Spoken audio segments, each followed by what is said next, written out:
우리 서울, 대한민국 수도인 서울시에 민원란에 어린이 편지가 하나 접수돼서 서울시가 그걸 재미있다라고 해서 인터넷에 띄운 적이 있는데 한번 보시겠습니다. 어떤 민원이 접수가 됐는지 제가 읽어드릴게요.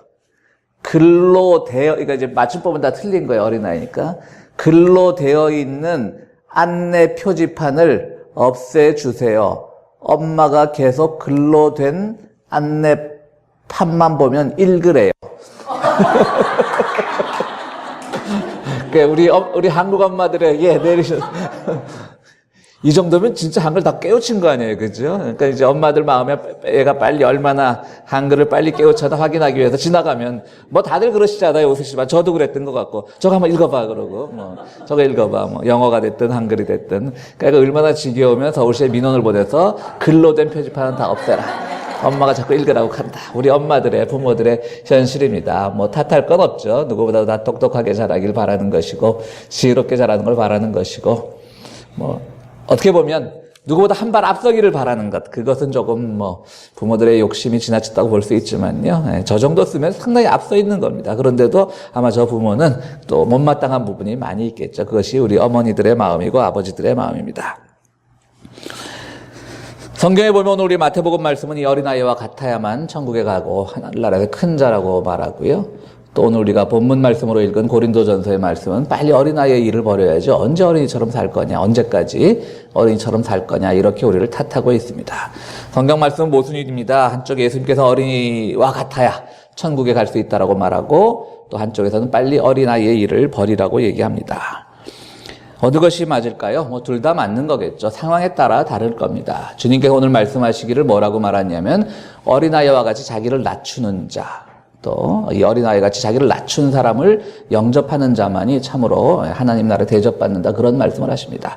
어린아이가 낮춘다라고 하는 것은 무슨 말일까요? 낮춘다는 것이 아니죠. 그 2000년 전에 예수님 당시에 어린이에게 인권이란 게 과연 있었을까요? 그야말로 사회에서 가장 힘없고 나약하고 인권적인 대접도 못 받는 그런 상황처럼 낮아지는 사람이라고 하는 그 상태를 의미한 것이지 그야말로 늘 어린아이처럼 칭얼대고 뭐 그야말로 1차적인 욕망에 충실하고 한 사람이 하늘나라의 주인이라고 한 것은 아닐 겁니다. 그렇기 때문에 사도 바울은 늘 그 상태를 벗어나라고 한 것이고 주님께서는 뭐 사회적으로 말하면 그 당시 어린이 인권에 대해서 어린이의 그 낮아진 인권에 대해서 그 아이들을 걱정하시면서 정말 이 사회에서 대접받는 이런 낮은 계층에 있는 사람들을 잘 영접하는 것 또 높아지기보다는 이렇게 낮아지려고 하는 것이 하나님 나라의 주인이라고 말씀하셨습니다. 그렇습니다. 어린이를 대하는 자세는 그 사회 또는 그 사람의 인격의 표지일 겁니다.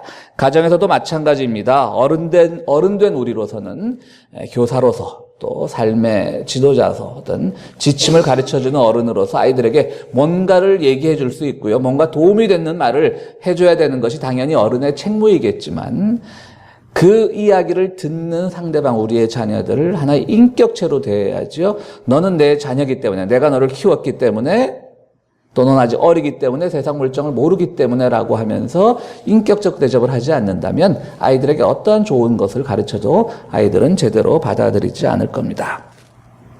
그런 점에서 말씀드렸듯이 2000년 전 이 어린이를 하나의 인격체로 대한 우리 주님은 정말 우리 구세주 주님이기도 하지만 뛰어난 인권운동가로서의 주님이었다. 이렇게 우리가 생각해 볼 수도 있습니다. 나이에 민감한 특히 우리는 나이에 따라서 그 호칭도 다양하고요. 또 경어법도 다양합니다. 그런 우리 한국 사회에서는 어린이는 인격의 대상이 아니었습니다. 우리 어린이란 말 오늘은 늘 우리가 자연스럽게 쓰고 있지만 다 아시다시피 소파 방정환 어린이날을 제정하고 어린이 운동을 일제시대 때 했던 그 소파 방정환이 처음으로 만든 말입니다. 이라는 건 사람이라는 뜻을 의미하는 접미사잖아요. 근데 어린이라는 말은 없었습니다. 젊은이, 늙은이 이렇게는 있었어도 어린이란 말은 없었는데 그 어리다는 말에 이를 붙여서 하나의 인격체로 대했던 것은 이 말은 소파 방정환이 처음 만든 말입니다. 그리고 어린이날을 제정했던 것이죠.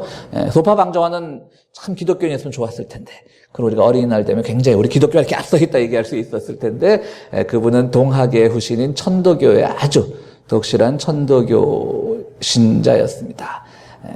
그런 점에서 우리 어떻게 보면 한국 정서에서 천도교라고 하는 그 종교 전통이 어린이에 대한 인격을 제일 먼저 발견해낸 그런 종교이기도 합니다.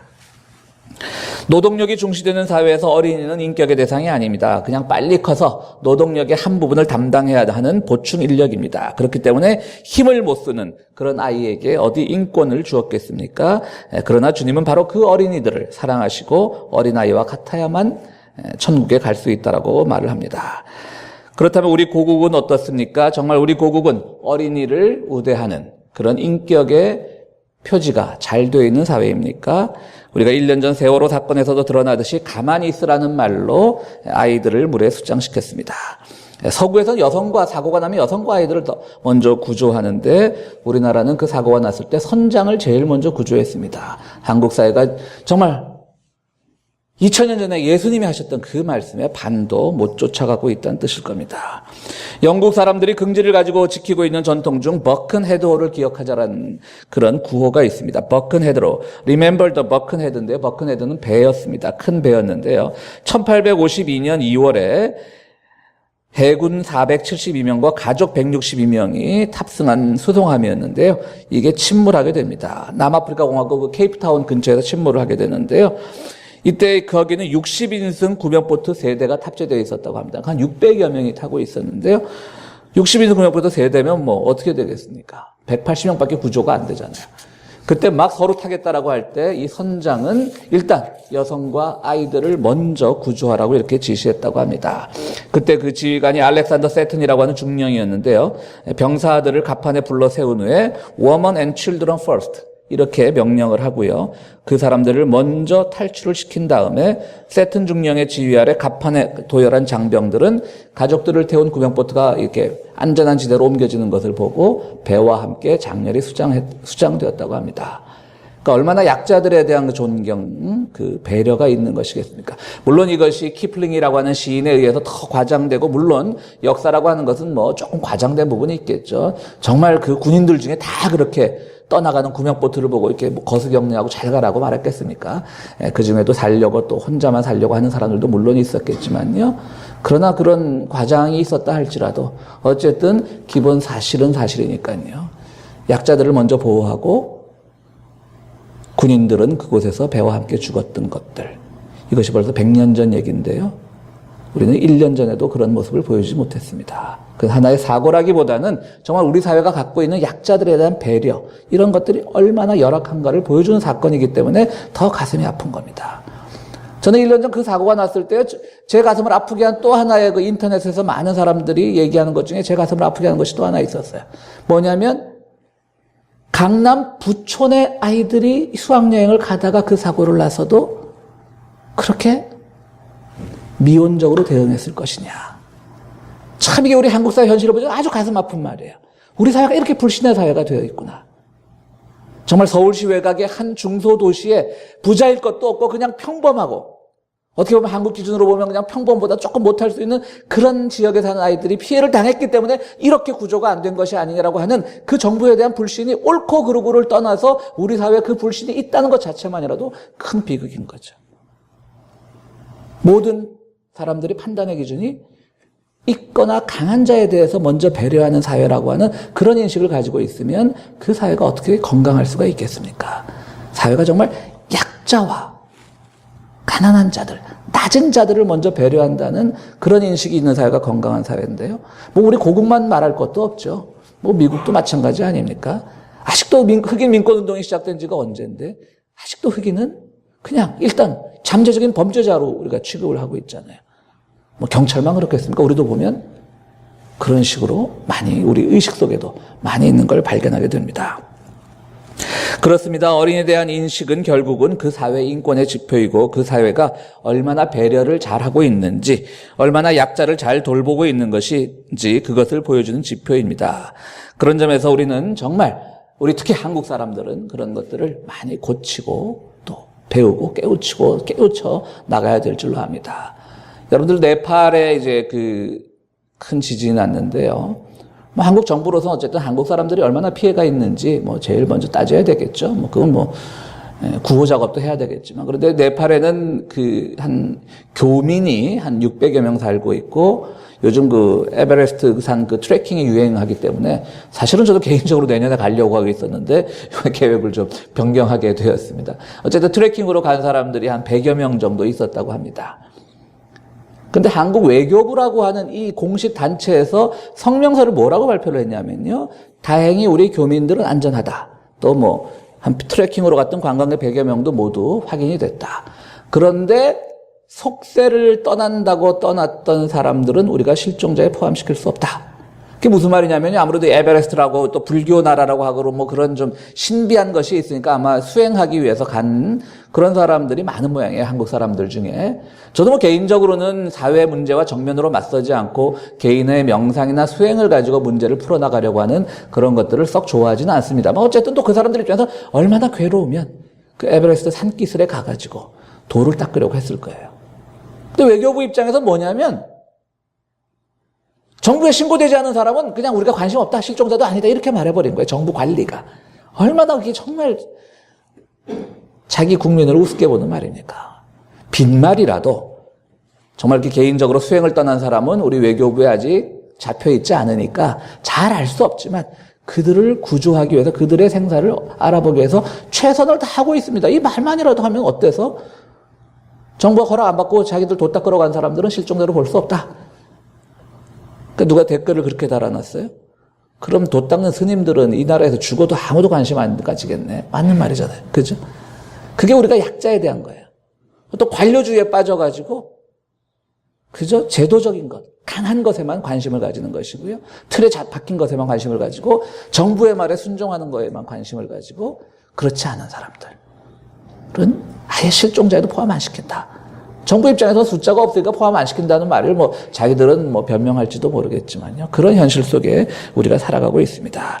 그런 점에서 우리는 어린이 주일 정말 우리의 자녀들을 잘 교육해야 되겠지만 바로 어린이 주일을 통해서 우리가 사회 어린이들에게 얼마나 많은 배려를 하고 있나. 그 말은 바꿔서 약자들에게, 낮은 자들에게 우리가 얼마나 배려를 하고 있나. 그런 깨우침이 있는 이 주가 되었으면 좋겠습니다. 어쨌든 주님은 바로 그런 약자들에 대한 배려를 했다는 점에서 어린아이와 같아야 된다. 그런 약자들이야말로 하나님 나라의 주인이라고 이렇게 말을 했습니다. 그러나 바울은 오늘 말을 합니다. 어린아이의 일을 버려라. 바울은 곳곳에서 얘기합니다. 언제까지 어머니의 젖을 먹는 그런 신앙을 유지할 거냐. 언제까지 유치하게 살아갈 거냐. 오늘 고린도전서 말씀뿐 아니라 히브리서에서도 말씀을 하시고요. 여러 군데서 이런 우리의 신앙이 아직도 나약하고 있다는 것, 나약하다는 것을 우리들에게 얘기하고 있습니다. 정말 우리는 어린이에 대한 인권, 약자에 대한 인권, 배려를 오늘 주님의 말씀 마태복음 18장에 나온 주님의 말씀을 통해 배워야 하고 반대로 오늘 사도 바울을 통해 전해진 하나님의 말씀을 통해서는 우리의 신앙은 어린아이와 같지 않고 늘 성장해야 된다는 것을 배워야 됩니다. 그러나 가만 보면 우리의 그것들이 잘못되어 있는 것 같아요. 정말 늘 끊임없이 어린아이 같은, 주님이 말해놨잖아. 어린아이 같아야 돼. 우리는 그래서 어린아이처럼 늘 배고프면 달라고 징징대야 되고 아프면 고쳐달라고 징징대야 되고 그 신앙만이 우리의 가장 기본적인 신앙이라고 생각을 하는 정말 사도 바울이 버리라고 했던 그 어린아이의 신앙을 버리지 않고 살아가는 사람들이 우리 주변에 너무 많은 것을 보게 되는 겁니다. 그런 점에서 정말 오늘 우리는 오히려 이 어린이 주일에 주님을 통해서는 약자에 대한 배려를 배우고 사도 바울의 말씀을 통해서는 오늘 우리가 어떠한 신앙적 성장을 이룩해 나가야 되는지를 함께 나눠보려고 합니다. 오늘 사도 바울은 말합니다. 어린아이의 일을 버리라고요. 어떤 신앙이 어린아이의 일 같은 것일까요? 첫 번째로는 분별력 없는 신앙일 겁니다. 주님께서 우리에게 지혜를 주시고 이성을 주셔서 뭔가를 분별하고 판단하고 결정하게 하십니다. 그런데 분별력이 없습니다, 아이들은. 일단 자기에게 좋은 것이면 좋은 것이고 자기에게 싫은 것은 싫은 겁니다. 그 분별력이 없는 거죠. 아이들의 말을 가만 들어보면 항상 누가 그랬어라는 게 먼저 나옵니다. 내 친구가 그랬는데, 엄마가 그랬는데, 아빠가 그랬는데, 선생님이 그랬는데, 나라고 하는 존재가 상실됩니다. 나라고 하는 존재를 내세울 때는 아이들이 자기 에고적인 것, 자기 개인적인 욕망만 표현할 때 나를 내세우지 뭔가 도피하고 싶을 때는 자기가 일을 저질러 놓고도 누가 그랬어? 친구가 그러라고 그랬어? 어쨌어? 그런 식으로 도피하는 거죠. 오늘 우리가 분별력 있는 신앙이라고 하는 것은 늘 우리가 하나님의 말씀을 배우면서 하나님의 말씀을 가지고 내가 어떤 판단을 해야 되는지를 배워나가고 실천해 나가는 신앙입니다. 그것이 어른의 신앙인 겁니다. 오늘도 우리는 많은 자기 책임 회피의 신앙을 가진 사람들을 보게 됩니다. 누가 그랬는데, 심지어 신문에서 그랬는데, 누가 그랬는데, 아무개가 그랬는데. 그래서 악성 소문을 전달하는 주인공이 되고, 그리고 그것이 나중에 큰 파장을 일으키면 또 언제 그랬냐는 듯이 내 말이 아니라 누구의 말이었다라고 슬쩍 꼬리를 내리는 그런 현상들도 우리는 보게 되는 겁니다.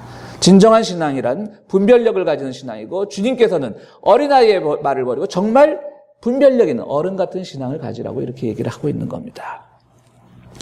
분별력 있는 신앙은 또 자기에게 무엇이 유익한지를 아는 신앙입니다. 그렇지 않습니까? 여러분들 햄버거집이나 이런 데 가보면 아이들을 위한 키즈밀이라는 음식이 있습니다. 햄버거 자체가 그렇게 썩 좋은 음식은 아니지만요. 어쨌든 어른들이 먹는 햄버거에는 키즈밀과 어른들이 먹는 햄버거의 차이가 무엇입니까? 키즈밀에는 야채가 없습니다. 그냥 아이들이 고기와 조그만 빵 씹어 먹기 편하게 되어 있습니다. 그렇죠? 사실은 저도 야채를 별로 안 좋아하기는 합니다만, 어쨌든 우리가 오늘날 건강을 위해서 야채를 많이 먹으라고 하지 않습니까? 그러나 걸거치자 맛도 없고, 솔직히. 야채를 좋아하시는 분들도 물론 계시겠지만, 아이들은 그것이 어떤 것이 좋은 것인가 나쁜 거, 그걸 생각하기보다는, 그런 분별력보다는 자기들에게 편한 것만을 좋은 거라고 하는 것이죠. 이게 자기중심 신앙인 겁니다. 우리는 때로는 쓴 것도 먹을 줄 알아야 됩니다. 우리 어른이 될수록 우리의 건강을 생각하면서 우리가 어떤 변화를 겪게 됩니까? 맛없는 것, 쓴 것을 먼저 찾게 되잖아요, 이제는. 그죠? 예전에는 달달한 것, 맛있는 것, 편한 것을 먼저 찾았더니 이제는 쓴 것을 먼저 찾는 겁니다. 신앙도 마찬가지라는 거죠. 쓴 것을 먼저 찾는 신앙이 돼야 되는 겁니다. 달달한 걸 찾는 것이 아닙니다. 쓴 것은 무엇입니까? 자기 희생이 씁니다. 내가 왜 희생합니까? 이민 와서 나 혼자 잘 살기도 힘든데 왜 내가 누군가를 위해서 희생을 해야 되고 누군가를 위해서 내가 고난을 함께 동참해야 되고 쓰잖아요. 그런데 그 쓴 거를 받아들여야 되는 거예요. 그게 바로 어른 같은 신앙인 거예요. 근데 많은 사람들은 쓴 거를 받아들이지 않으려고 해요. 자기에게 달달한 거, 먹기 편한 거, 그저 내 욕망이 즉각적으로 해소되는 기도들, 그런 데만 우리가 몰입하게 되면 그것은 주님께서 말씀하시는 가장 정말 어린아이와 같은 그런 신앙이라고밖에 볼 수밖에 없는 것입니다. 또 어린아이 같은 신앙은 무엇일까요? 부분적으로 아는 신앙입니다. 오늘 우리가 예전에는 부분적으로 희미하게 알았으나 그날이 올 때는 모든 것을 얼굴과 얼굴을 맞대는 것처럼 알 것이다라고 사도 바울은 우리에게 얘기합니다. 부분적으로, 사실 우리가 어떻게 전체를 알 수 있습니까? 우리는 하나님의 뜻을 다 알지 못합니다. 우리는 정말 내 팔에 일어난 그 사건을 우리가 어떻게 기독교인으로 받아들여야 될지 잘 알지 못합니다. 정말 왜 아직도 이 땅에서 흑인들이 고통받고 살아야 되는지 잘 알지 못합니다. 그런데 우리는 그 부분을 자꾸 전체적으로 다 아는 것처럼 얘기를 하려고 해요. 그래서 요번에는 다행히 이제 하도 언론에서 비판들을 하니까 요번에는 그런 실수를 하는 목사들이 없는데요. 예전에 쓰나미 같은 거 왔을 때, 인도네시아 쓰나미가 쓰나미가 쫙 훑고 지나갔을 때, 저 예수 안 믿어서 저렇게 천벌받는다고. 그 사람 신앙에 그럴 수 있다 손 쳐요. 이건 부분이에요. 자기가 어떻게 하나님의 말씀을 다 알아요. 그럼 그럴 때는 침묵하는 거죠. 근데 자기가 아는 게 다 전체라고 생각을 해요. 그게 바로 어린아이 같은 신앙입니다. 아이들은 부분만을 보고 그게 전체라고 판단하지만 전체는 알지 못해요. 근데 전체는 우리가 영원히 알지 못합니다. 왜? 전체라고 하는 것은 그야말로 토탈리티라고 하는 것은 하나님만이 아는 거예요. 완전성이란 말이잖아요. 공간적으로 보면 전체이지만 실제로는 완전성이란 말이거든요. 우리가 예전에는 지역적으로밖에 알지 못했지만 나중에 그날이 되면 주님의 뜻에 따라 우리가 완전하게 알게 될 겁니다. 우리가 오늘날 겪었던 이 고통의 의미가 뭔지 나중에 주님께서 아시게 되는데 그날까지 우리가 해야 될 건 뭐냐면 내 믿음도 물론 소중하고 내 소망도 물론 소중하지만 오늘 고린도전서 13장 마지막 말씀에 사랑이라는 게 가장 소중하다는 것이죠. 하나님을 믿지 않는 그 백성들이 우리가 알 수 없는 고통을 당하고 있는 이 순간에 너희들 예수 안 믿어서 그렇게 고통당하는 거야 라고 말하는 건 사랑이 없는 거잖아요. 그죠? 부분만 아는 거예요. 그들의 신앙 부분이에요. 자기들은 그렇게 알고 왔으니까 그것까지 탓할 수 없을 거예요. 그러나 부분이에요. 나는 이렇게 생각을 합니다라고 하면 그나마 조금은 이해가 되겠어요. 그러나 거기서는 사랑, 그들의 신앙이 무엇이 되었든 간에 그들이 어떤 사람들이었건 간에 그들이 어떤 피부색을 가졌건 간에 일단은 그들을 사랑하는 걸 알아야만 우리가 주님의 완전한 지혜의 지식에 도달하는 방법인데요. 오늘 우리가 어린아이 같은 신앙이란 뭐냐면 내가 알고 있는 부분을 가지고 그것이 전체라고 생각을 하는 겁니다. 우리 신앙생활에서도 그런 것들 많이 있지 않습니까? 내가 경험한 요 세계만을 가지고 전체 세계를 일반화시키는 거예요. 요즘 그래서 뭐 일반화의 오륜이 이런 말들 많이 하잖아요. 우리가 냉소적이 돼서 자조적이 돼서 난 몰라 이렇게 달라는 뜻이 아니에요. 내가 그걸 다 어떻게 알아? 나한테 묻지 마. 회의주의자가 되라는 말이 아닙니다. 우리가 알고 있는 것은 어차피 부분입니다. 그런데 그 부분을 전체가 아니라고만 아는 것 자체가 이미 어린아이의 신앙을 벗어난 겁니다. 완전성에 이르지 못합니다. 그럼 언제 완전성에 이르냐? 정말 주님이 재림하셔서 우리가 다 설명을 해주겠죠. 오늘 우리가 이 시대에서 겪었던 고통의 의미가 무엇이었는지. 그날까지 우리가 기다릴 수 없다면 삶 속에서 사랑을 가장 먼저 앞세우는 거예요. 그 사랑에는 교리도 없습니다. 그 사랑에는 뭐 성경 몇 장 몇 절도 없습니다. 그냥 우리가 그 사람에게는 뭐 믿는 자와 믿지 않는 자의 구별도 없습니다. 피부색의 구별도 없습니다. 그 사람이 어떤 성적 정체성을 가지고 살아가는지 구별도 없습니다. 그냥 그들을 어떻게 배려해야 되고, 그들도 약자니까, 소수자니까, 눈물에 쌓여 있으니까, 슬픔에 쌓여 있으니까 그들을 배려하는 것. 그것이 바로 우리 성장하는 신앙의 모습인 겁니다. 어린아이는 젖을 먹는다고 우리 사도 바울도 늘 걱정을 합니다. 그래서 이제 밥을 먹어라, 딱딱한 걸 먹으라고 얘기를 합니다. 그러나 많은 사람들이 이렇게 하면 축복을 받습니다. 이렇게 하면 우리가 행복합니다. 교회에서도 막 행복을 가르칩니다. 누가 행복을 싫어하겠습니까? 누가 축복을 싫어하겠습니까? 우리가 축복받고 행복해야죠. 그러나 그것만 들어서는 안 된다라고 하는 것이, 이건 젖을 먹는 거죠. 아직도. 그냥 그 엄마 품에 안겨서 젖을 먹는 아이의 모습이 얼마나 평온합니까? 그런 아이가 점점 커갈 때, 왜 엄마들이 아이가 커가면 젖을 떼려고 노력을 합니까? 이유식을 먹이고 더 딱딱한 음식을 먹이고 아이가 건강하게 성장하길 바라기 때문에 그렇지 않습니까? 그렇다면 이제 우리도 그런 단계에 가야 되는 거죠. 축복이나 교회에서 받는 복이 나쁘다는 것이 아니라 당연히 복 받아야 되지만 늘 그 젖만 먹고 어떻게 살아야 되냐는 거죠. 그럼 때로는 쓴 음식을 먹듯이 여러분들은 고난에 동참해야 됩니다. 여러분들은 이웃과 함께해야 됩니다. 말도 정말 축복받으세요, 행복하세요란 말과 같은 영양가로 받아들일 때 그 신앙이 가장 성숙한 신앙인 거죠. 근데 우리는 그렇게 되지 않는다라고 하는 것이죠. 그래서 우리는 부족한 상태로만 있게 된다라고 하는 겁니다. 히브리서 5장 13절 14절에 보면 이런 말씀이 있습니다. 대개 젖을 먹는 자마다 어린아이니 의의 말씀을 경험하지 못한 자요. 하나님의 정의의 말씀을 경험하지 못했다는 거예요. 단단한 식물은 장성한 자의 것이니 저희는 지각을 사용함으로, 그러니까 이성을 사용함으로 연단을 받아서 고통을 겪으면서 선악을 분별하는 자들이라고 얘기를 했습니다. 그것이 바로 어른됨의 신앙인 것입니다.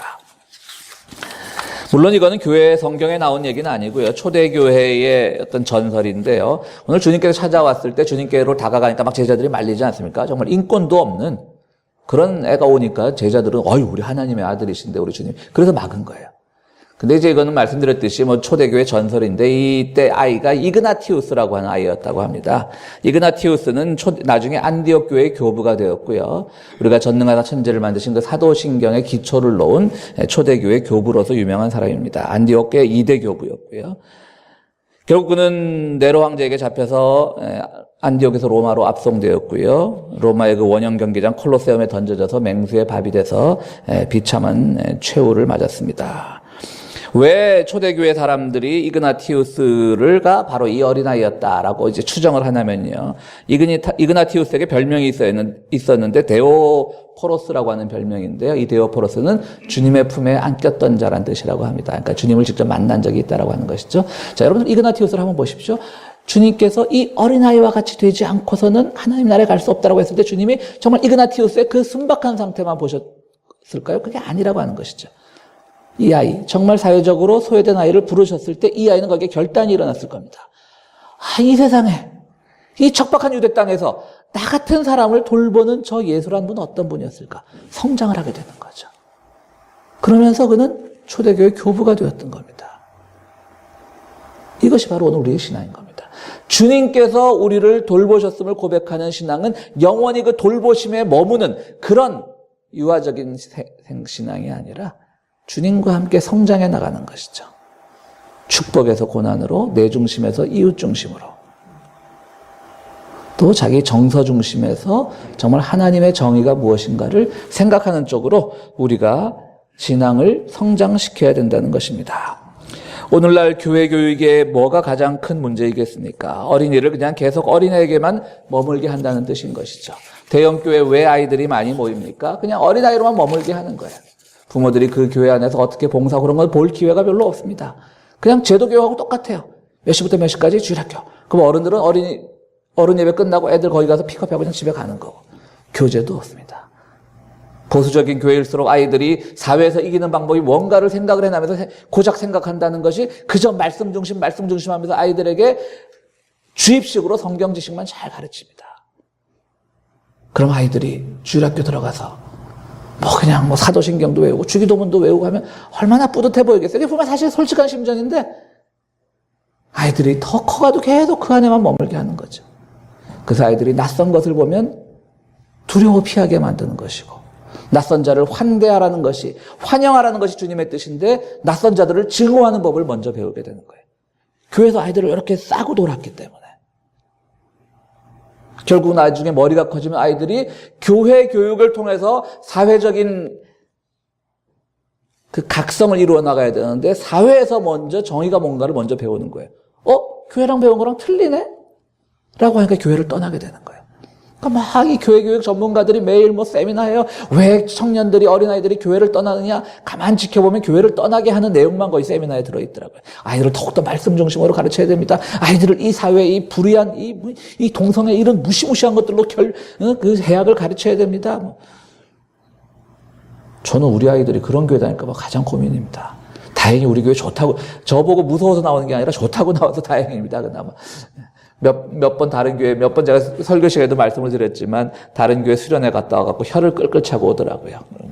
그래서, 내가 잘 키웠다. 이렇게 또 설교 시간에 제 자랑을 한번 해보는데요. 제가 잘 키우는 게 아니라 바로 여러분들이, 우리 성도들이 자녀들에게 그런, 우리 아이에게도, 또 여러분들의 아이들에게도 그런 모습을 잘 보여주었던 것이죠.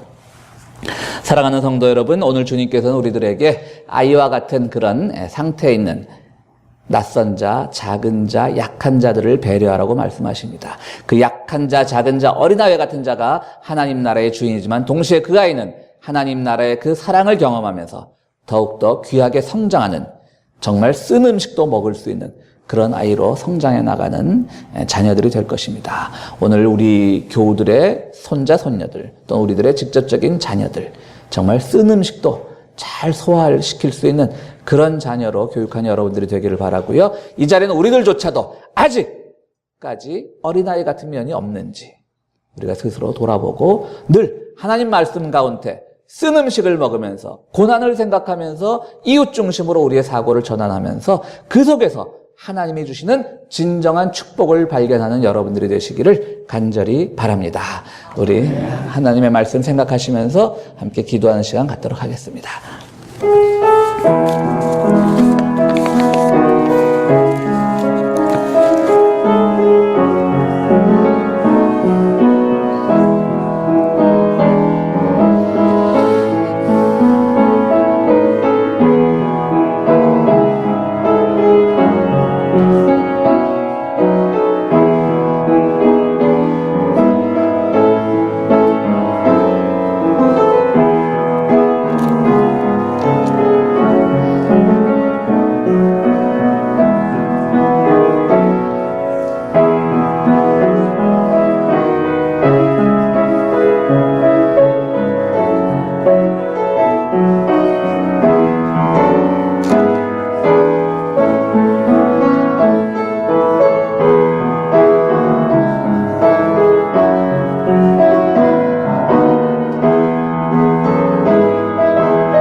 거룩하시고 자비로우신 하나님, 이 세상이 하도 험하고 거칠어서 우리는 그냥 주님 품 안에서 고이 젖먹이처럼만 살아가고 싶은데 주님께서 말씀을 통하여 그렇게 살지 말라고 우리에게 권고하고 계신 그 말씀, 저희들 고백하며 받아들일 수 있도록 저희들을 성장시켜 주시옵소서.